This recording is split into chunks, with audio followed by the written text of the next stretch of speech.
लेकिन सीटू वादा करता रहे कि अगर सीटू के मोबाइल पर फोन आई तो सीटू अगर के लगे फोन आई तो सीटू एक पटकावड़ा में बांगड़ा डमचू आ चाहे कौन वार्ड में पहुंचे के काम करिए आ एजा जेंग कैबिनेट चलेला ओंग बैठा के जीतला के बाद सारा वार्डे के काम के पूछल जाई, सब लोग के आम सभा लगा के। नमस्कार, हम बानी अमरजीत कुमार गिरी, रवा देखतानी भोजपुरिया झकोरा। आज हम फिर पहुंचल बानी, माने दोबारा पहुंचल बानी सिवान जिला के लकड़ी नबीगंज प्रखंड के गोपालपुर पंचायत में। और फिर से दोबारा हमरा दाहिने साइड बैठल बानी प्रिय रंजन उर्फ सिट्टू, यहाँ के गोपालपुर पंचायत के मुखिया के प्रत्याशी बानी। और लगातार क्षेत्र में अब ये बात के चर्चा होता कि का कल जाओ, एगो नौजवान एगो युवा के मौका दियाओ कि एगो बूढ़ पुरनिया के मौका दिया। ये बात के चर्चा कहीं ना कहीं गोपालपुर पंचायत के हर एक नौजवान बुजुर्ग, एजी के माता बहन और एजी के बच्चा में चर्चा होता कि अब का कल जा प्रिय रंजन उर्फ सिट्टू के। नौजवान बाड़े, युवा बाड़े, शिक्षित बाड़े और अपना पंचायत खातिर कुछ करे के एगो सोच एगो सपना लेके आई बाड़े। पहले भी बात भइल बा प्रिय रंजन उर्फ सिट्टू से, यहाँ के जौन मुद्दा उठौनी और जौन करप्शन के ऊपर अपन बात रखनी, वो पूरा बिहार में एगो चर्चा के विषय बनल। और कहीं ना कहीं सिर्फ गोपालपुर पंचायत में ही ना, आसपास के पंचायत के भी जनता के आंख खोलले बा प्रिय रंजन उर्फ सिट्टू के वो इंटरव्यू, जौन इंटरव्यू करीब 3 लाख तक पहुँचा रहे। आज फिर 3 लाख माने 3 लाख लोग देखले रहे बहुत कम समय में। आज फिर से हम बानी प्रिय रंजन उर्फ सिट्टू के साथ में। बड़ा मजा आवेला जब एगो युवा कुछ करे खातिर अपन बात भोजपुरिया झकोरा में रखेला। हम युवा बानी प्रिय रंजन जी, सिट्टू जी, फिर से स्वागत बा हमारा चैनल में। पहले ए गोपालपुर के पावन धरती पर गिरी बाबा राउर बहुत बहुत धन्यवाद बा। ए गोपालपुर के तमाम माता बहन, चाचा चाची पूरा नौजवान के सहयोग बा, बुजुर्ग के भरपूर आशीर्वाद बा हमरा ऊपर। बिल्कुल प्रिय रंजन जी, पहल का इंटरव्यू में जौन बात रखनी जनता के काफ़ी पसंद आई, का कहें? जनता चाहता कि युवा आओ, विकास करो। तेज रफ्तार के आजकल दौड़ चलता, वो दौड़ में जनता तय कर ले बिया कि प्रिय रंजन बबुआ के अपना जौन हमनी के सेवा करेला आइल बने, उनका के मतदान क के 29 तारीख के भरपूर सहयोग दे के पूरा बिहार में, ई ना कि गोपालपुर में ना, पूरा बिहार में बिहार के पटल पर, राष्ट्रीय पटल पर गोपालपुर के नाम दर्ज करावे के बा। जेंग दूसरा तीसरा पंचायत के नाम सुन के एजा के लोग, दूसरा जगह के लोग भरपूर खुशी में बाटे। ई गोपालपुर के जनता भी भरपूर खुशी में हुई। 1 तारीख के शाम के अगर काउंटिंग जब हुई तो भरपूर खुशी में हुई। जहिया माला पे नहीं गोपालपुर के पूरा जनता, ई सीटू ना मुखिया बनिए, ये मुखिया बनिए गोपालपुर के हर बुजुर्ग, हर नौजवान जो चाहता है कि 21 साल में जीत के गोपालपुर के भी नाम रोशन होके। बुजुर्ग माई बहन, चाचा चाची के लगे गईला पर उ लोग कहता कि रउआ चिंता मत करी, हम रउरा वीडियो के देखले बानी, जौन वीडियो रउआ खुलासा कैले रहनी 20 साल में के हुए चीज के ना ले आई रहे। ए जाके लोग ना जानत रहे कि ए धरातल पर पंचायती राज विभाग से एक तरह के भी हमनी के सामान आवेला, हमनी के राशि मिलेला, जौन राशि धरातल तक ना पहुँचेला। चाहे वो जौन राशि बा, जौना प्रकार के राशि बा, हमनी तक ना पहुँचेला। हम ये वादा करतनी कि एकरा के हर एक गो व्यक्ति तक, हर अंतिम व्यक्ति तक, पंचायत के हर एक गो व्यक्ति तक, हर अंतिम व्यक्ति तक ओकरा के पहुँचावे में हम अपन भरपूर सहयोग करें।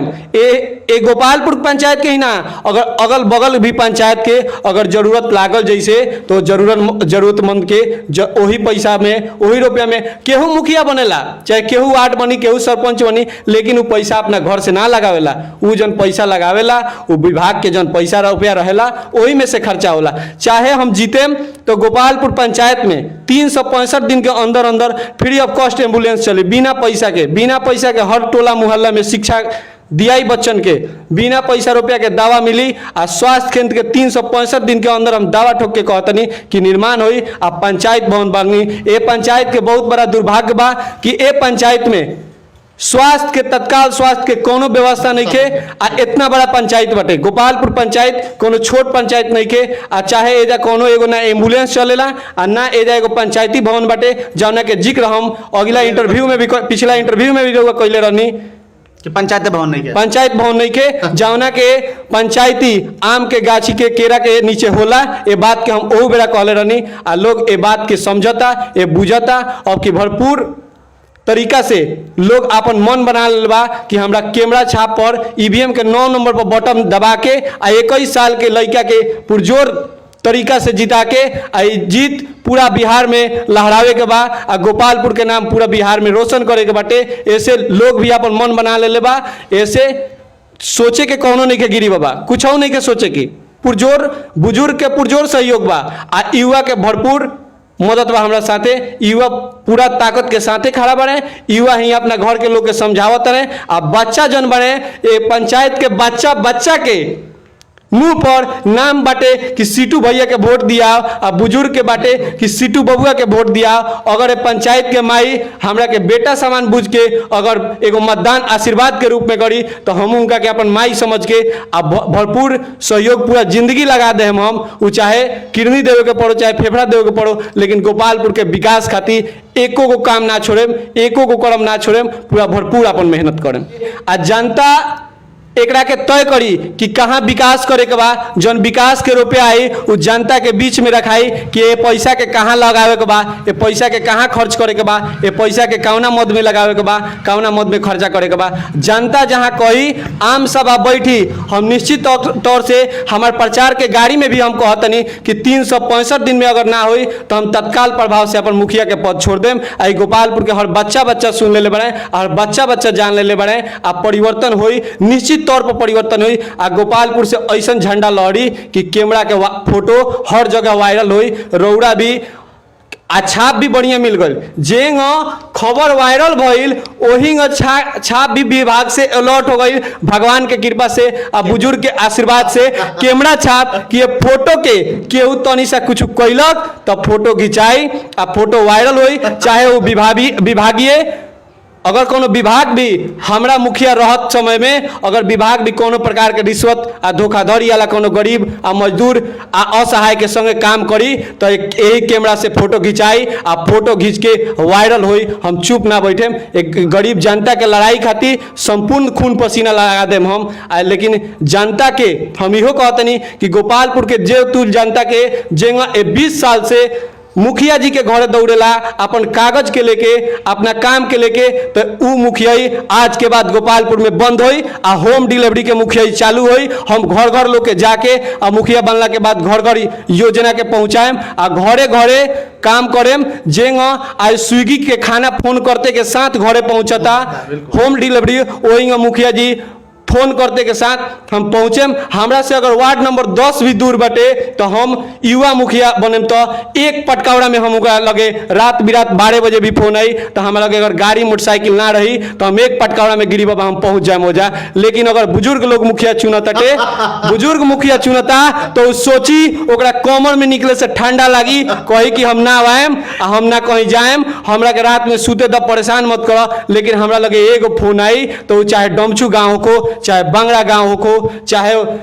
कोनो भी आपदा हो विपदा हो हम एक पटकावड़ा में ओजा पहुंच जाए। लेकिन अगर बुजुर्ग होई तो सोची समझी विचारी केहू के फोन करी बुलाई जाई ना जाई। लेकिन सीटू वादा करता रहे कि अगर सीटू के मोबाइल पर फोन आई तो सीटू अगर के लगे फोन आई तो सीटू एक पटकावड़ा में बांगड़ा डमचू आ चाहे कौन वार्ड में पहुंचे के काम करिए आ एजा जेंग कैबिनेट चलेला ओंग बैठा के जीतला के बाद सारा वार्डे वार्डे के काम के पूछल जाई, सब लोग के आम सभा लगा के आ हर महीने सब लोग के जौन भी काम बटे, जौन भी वार्ड के काम रही, जौन भी काम वार्ड के अंदर नइखे भइल बा, चाहे वो शिक्षा के काम रही, चाहे स्वास्थ्य के काम रही, भरपूर सब जनता के विचार से वो काम के कल जाई। अकेले मुखिया हम ना रहे, एक गांव के पूरा जनता रही, एक गांव के पूरा बच्चा रही।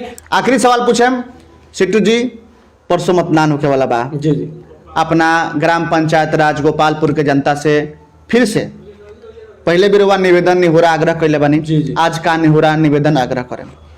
हम बुजुर्ग से यह निवेदन करें, रौरा लोगन अपना बेटा प्रिय रंजन, अपना बबुआ सीटू के अपन एगो मतदान के प्रयोग करके जेंगा एगो लड़की के शादी कइल जाला और में कन्यादान कइल जाला और 100 गो गौदान के बराबर होला, ओंग ई मतदान के कीमत बटे, एकर के कीमत नहीं के लगा सकत। ऐसे रउआ अपना मतदान के सही जगह प्रयोग करी, सही से प्रयोग करी। हर नौजवान, हर साथी, हर माई, हर बहन से हम कहें कि 9 नंबर पर कैमरा छाप पर 29 तारीख के वोट देके ऐसे से बहुप्रचंड बहुमत के साथ रउरा अपन जीत दर्ज कराई। ये जीत हमार ना हुई, ये जीत गोपालपुर पंचायत के तमाम जनता के हुई। हम बार बार ई बात के कहतनी, रउरा से निहोरा करतनी, रउरा से हाथ जोड़तनी, रउरा से विनती करतनी।